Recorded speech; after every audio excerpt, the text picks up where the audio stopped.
สวัสดีค่ะ มาถึงนานหรือยังคะ สวัสดีค่ะ มาถึงนานหรือยังคะ ผมมาถึงเมื่อกี้เองครับ ผมมาถึงเมื่อกี้เองครับ วันนี้อากาศดีมากเลยนะคะ วันนี้อากาศดีมากเลยนะคะ ใช่ครับ ลมเย็นสบายมากครับ ใช่ครับ ลมเย็นสบายมากครับ พร้อมเดินหรือยังคะ พร้อมเดินหรือยังคะ พร้อมแล้วครับ แต่ง่วงนิดหน่อยครับ พร้อมแล้วครับ แต่ง่วงนิดหน่อยครับ เมื่อคืนตื่นเต้น นอนไม่ค่อยหลับค่ะ เมื่อคืนตื่นเต้น นอนไม่ค่อยหลับค่ะ ผมก็ตื่นตั้งแต่ตี 5ครับ ผมก็ตื่นตั้งแต่ตี 5ครับ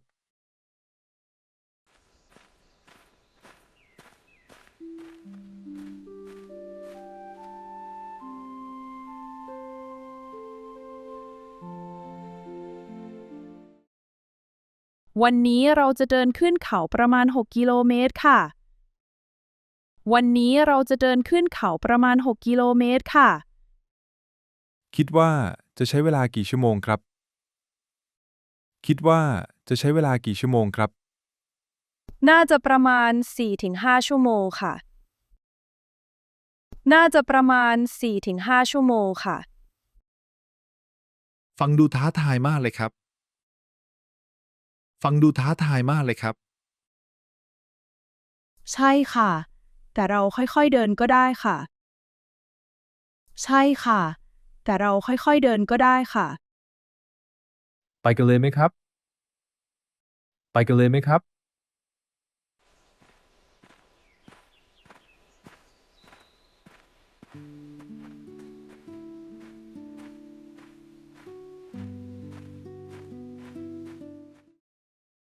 สวัสดีค่ะ ค่าธรรมเนียมเข้าอุทยานเท่าไหร่คะ สวัสดีค่ะ ค่าธรรมเนียมเข้าอุทยานเท่าไหร่คะ ค่าธรรมเนียมคนละ100 บาทค่ะ ค่าธรรมเนียมคนละ100 บาทค่ะ เรามา2 คน เท่าไหร่คะ เรามา2 คน เท่าไหร่คะ 2 คนรวม200 บาทค่ะ2 คนรวม200 บาทค่ะ นี่เงิน200 บาทครับ นี่เงิน200 บาทครับ ขอบคุณค่ะ นี่บัตรผ่านทางค่ะ ขอบคุณค่ะ นี่บัตรผ่านทางค่ะ ขอให้เดินทางปลอดภัยนะคะ ขอให้เดินทางปลอดภัยนะคะ ขอบคุณครับ ขอบคุณครับ เรียบร้อยแล้วค่ะ ไปกันต่อเลยค่ะ เรียบร้อยแล้วค่ะ ไปกันต่อเลยค่ะ ไปกันครับ ไปกันครับ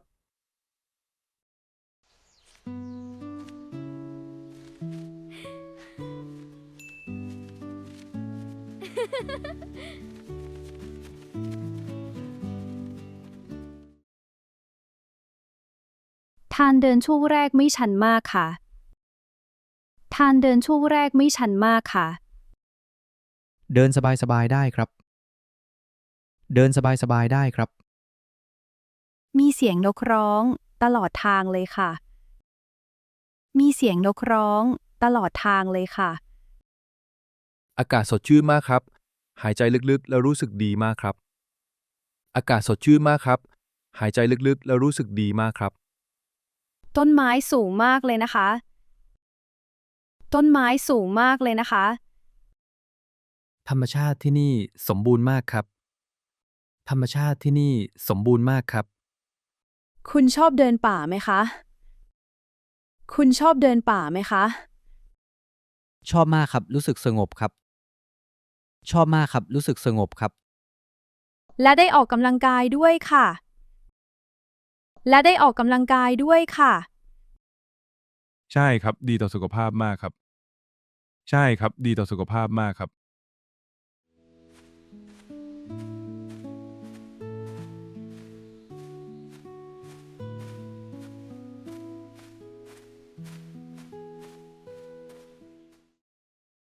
ค่ะ ช่วงนี้เริ่มเหนื่อยแล้วค่ะ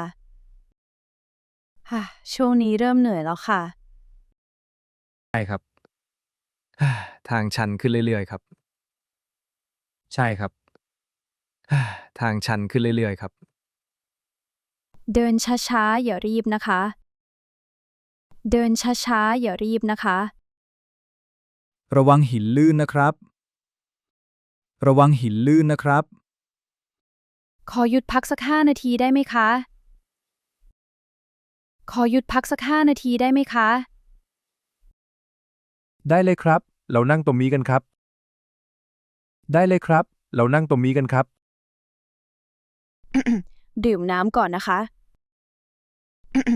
ดื่มน้ำก่อนนะคะ เหงื่อออกเยอะมากครับ เหงื่อออกเยอะมากครับ ตอนนี้เราเดินขึ้นมาเยอะแล้วค่ะฮ่าตอนนี้เราเดินขึ้นมาเยอะแล้วค่ะฮ่า ดูสิครับ เห็นเมืองเชียงใหม่ชัดเลยครับ ดูสิครับ เห็นเมืองเชียงใหม่ชัดเลยครับ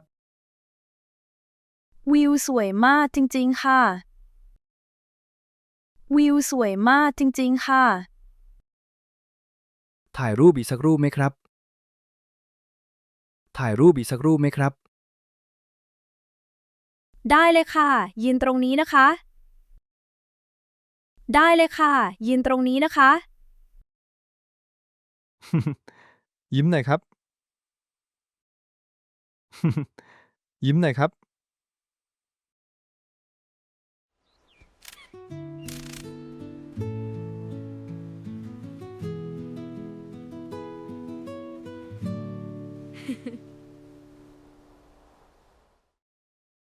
ในที่สุดก็มาถึงวัดผาลาดแล้วค่ะ ในที่สุดก็มาถึงวัดผาลาดแล้วค่ะ ที่นี่เงียบและร่มรื่นมากครับ ที่นี่เงียบและร่มรื่นมากครับ บรรยากาศสงบมากค่ะ บรรยากาศสงบมากค่ะ วัดนี้มีประวัติมายาวนานหลายร้อยปีครับ วัดนี้มีประวัติมายาวนานหลายร้อยปีครับ สมัยก่อนใช้เป็นที่พักของพระธุดงค์ค่ะ สมัยก่อนใช้เป็นที่พักของพระธุดงค์ค่ะ เหมาะกับการมานั่งสมาธิมากครับ เหมาะกับการมานั่งสมาธิมากครับ เราเดินชมรอบๆกันหน่อยไหมคะ เราเดินชมรอบๆกันหน่อยไหมคะ ดีเลยครับ ที่นี่สวยมากจริงๆครับ ดีเลยครับ ที่นี่สวยมากจริงๆครับ ถ่ายรูปหน้าวัดอีกสักรูปค่ะ ถ่ายรูปหน้าวัดอีกสักรูปค่ะ เรียบร้อยครับ รูปออกมาสวยมากครับ เรียบร้อยครับ รูปออกมาสวยมากครับ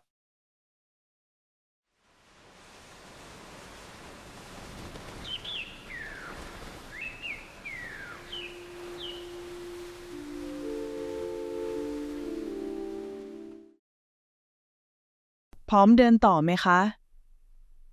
พร้อมเดินต่อไหมคะ พร้อมครับ แต่เริ่มเมื่อยขาแล้วครับ พร้อมครับ แต่เริ่มเมื่อยขาแล้วครับ ทางช่วงนี้ค่อนข้างชันค่ะ ทางช่วงนี้ค่อนข้างชันค่ะ หายใจลึกๆ และเดินช้าๆ ครับ หายใจลึกๆ และเดินช้าๆ ครับ ใกล้ถึงแล้วค่ะ สู้ๆค่ะ ใกล้ถึงแล้วค่ะ สู้ๆค่ะ อีกนิดเดียวเองครับ อีกนิดเดียวเองครับ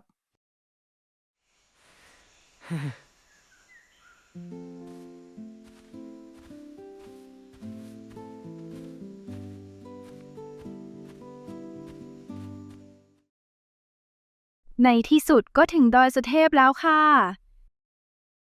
ในที่สุดก็ถึงดอยสุเทพแล้วค่ะ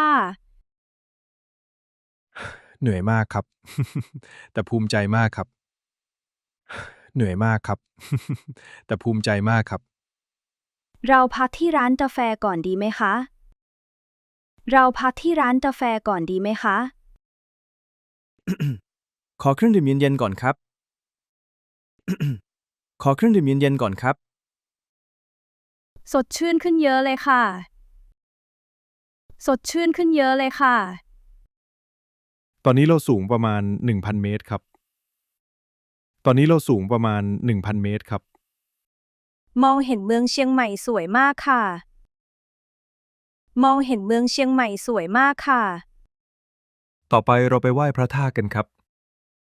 ต่อไปเราไปไหว้พระธาตุกันครับ ก่อนเข้าไปต้องถอดรองเท้านะคะ ก่อนเข้าไปต้องถอดรองเท้านะคะ ขอพรให้สุขภาพแข็งแรงครับ ขอพรให้สุขภาพแข็งแรงครับ ขอให้ครอบครัวมีความสุขค่ะ ขอให้ครอบครัวมีความสุขค่ะ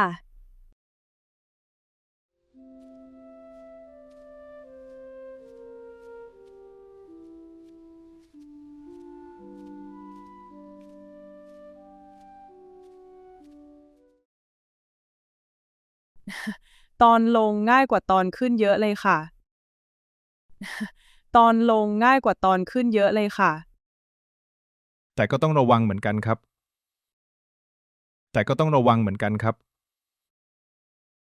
วันนี้สนุกมากจริงๆค่ะ วันนี้สนุกมากจริงๆค่ะ ได้ออกกำลังกายและได้ทำบุญด้วยครับ ได้ออกกำลังกายและได้ทำบุญด้วยครับ กลับมาถึงจุดนัดพบตอนเช้าแล้วค่ะ กลับมาถึงจุดนัดพบตอนเช้าแล้วค่ะ ครั้งหน้าเราไปเส้นทางอื่นกันอีกนะครับ ครั้งหน้าเราไปเส้นทางอื่นกันอีกนะครับ แน่นอนค่ะ อยากไปอีกค่ะ แน่นอนค่ะ อยากไปอีกค่ะ